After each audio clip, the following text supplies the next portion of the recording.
Bonjour et bienvenue sur les podcasts Andexar. Aujourd'hui, on accueille Asia, alternante en tant que chef de projet SDM chez Andexar, dans le pôle gouvernance. Andexar a récemment mis en place un outil de gestion de projet pour aider au suivi des projets clients. Et Asia va nous partager son expérience sur la mise en place d'un tel logiciel et ce que ça apporte. Bonjour, merci de m'accueillir pour ce podcast. Merci à toi. Alors, pour commencer, pourquoi vous avez décidé de mettre en place un logiciel de gestion de projet ? Est-ce que c'était ton idée ? D'où est venu ce besoin finalement ? Eh bien, en tant que prestataire de service, on a besoin de pouvoir disposer d'un suivi global des projets, notamment de pouvoir consolider les plannings projets. On avait donc besoin aussi de fonctions qui soient simples et performantes pour connaître la charge de travail de chaque collaborateur, mais aussi optimiser les budgets des projets, partager en interne et avec les clients l'état d'avancement des projets. On voulait aussi un outil qui soit simple d'utilisation, intuitif, avec par exemple les indicateurs de couleurs et qui centralise les informations dans un seul endroit afin de ne plus avoir besoin de créer des fichiers Excel pour chaque projet. Ok, donc globalement un outil qui permet d'avoir une vision globale sur l'avancement des projets et de centraliser les données pour tous les collaborateurs. Et finalement, d'avoir un logiciel comme ça, qu'est-ce que ça apporte d'une part aux managers, aux équipes techniques, mais aussi aux clients d'Andexar ? Eh bien, ça permet aux managers de connaître rapidement la charge de travail de chaque consultant et ainsi mieux gérer l'affectation des ressources sur les projets.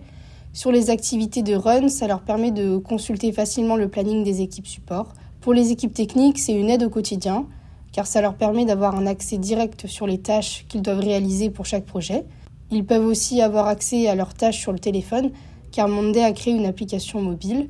Et beaucoup d'entre eux utilisent le logiciel de gestion de projet pour gérer leur to-do list dans l'espace de travail créé par équipe. Et pour les clients, cela leur apporte une autre façon de voir l'avancée de leur projet. C'est visuellement plus agréable à suivre.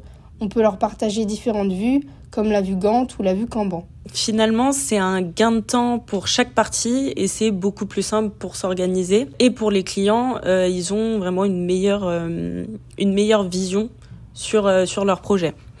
Donc, dans la partie client, tu as parlé de Gantt et de Kanban.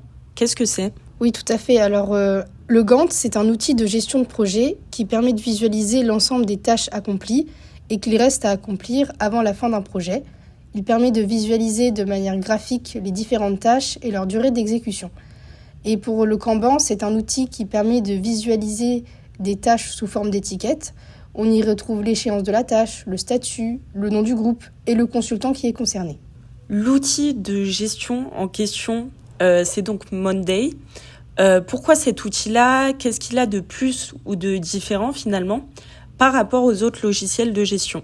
Alors, avant de choisir Monday, on a testé plusieurs autres logiciels de gestion de projet et en faisant des tests, on s'est rendu compte que Monday correspondait le mieux à nos besoins. On a donc choisi Monday car le design est agréable, l'utilisation est intuitive avec un choix de couleurs variés, les colonnes de tableaux de projet sont personnalisables. On peut également voir l'avancée de plusieurs projets en même temps.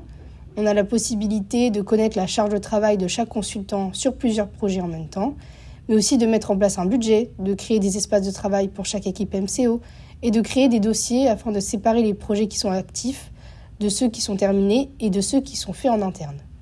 Et pour Andexar en particulier, quel est le point fort de Monday ?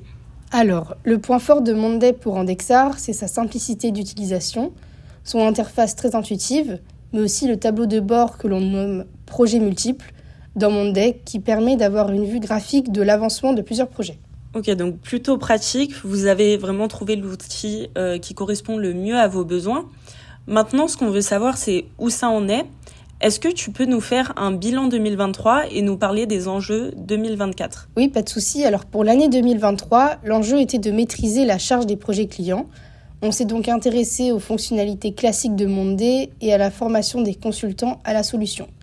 On constate aussi qu'après quelques mois de pratique, les consultants ont petit à petit adopté Monday. Chacun commence à bien connaître comment l'utiliser et surtout le mettre à jour à chaque étape du projet. Il faut quand même leur rappeler parfois de ne pas oublier de passer les tâches qu'ils ont fini de réaliser en statut terminé. Et pour les enjeux de 2024, on se donne comme objectif de fournir aux managers et à la direction des KPI pertinents sur les projets. On va donc déployer des fonctions de reporting, mettre en œuvre des indicateurs de performance, des indicateurs financiers et étudier d'autres applications collaboratives afin d'optimiser la communication sur les différents projets. Merci pour cette interview très instructive. Je pense et j'espère que ça a donné envie à certains d'utiliser un logiciel de gestion de projet. En tout cas, ça a l'air de plutôt bien fonctionner pour Andexar, donc c'est super. Donc merci encore et merci à nos auditeurs. On se retrouve bientôt pour de nouveaux podcasts.